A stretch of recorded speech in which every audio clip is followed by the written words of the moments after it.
Hey, what's up? So, I know I've been promising some tutorials and believe me, they are almost ready.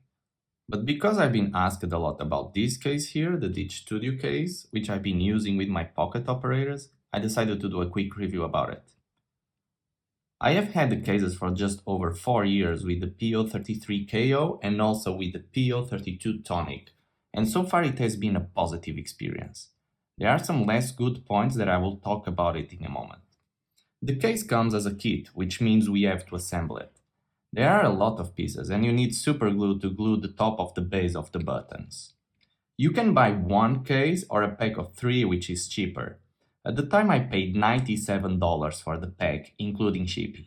As I live in Sweden, I had to pay for customs as well, unfortunately. I will leave the Dich Studios link in the description down below of this video. Alright, so as I have only used 2 cases so far, I still have the third one to assemble. This is how the case comes disassembled. We have 3 acrylic plates that came with a protective film, 2 for the top and this one for the bottom. We also have a small bar to stabilize the case.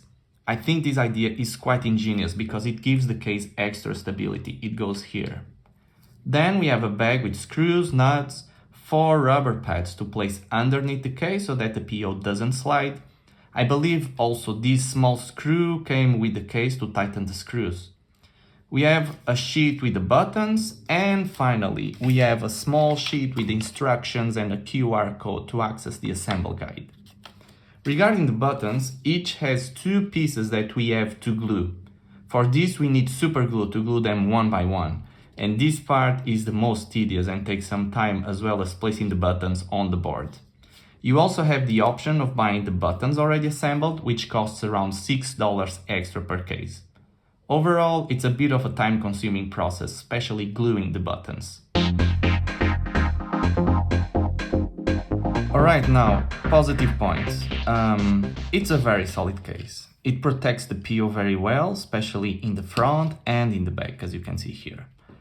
It's a beautiful case in my opinion, especially when the sunlight reflects on the case. I think it's really beautiful. Another thing that for me it's quite important is the fact that it's transparent, so we can see all the buttons and labels of the pocket operator, which is excellent.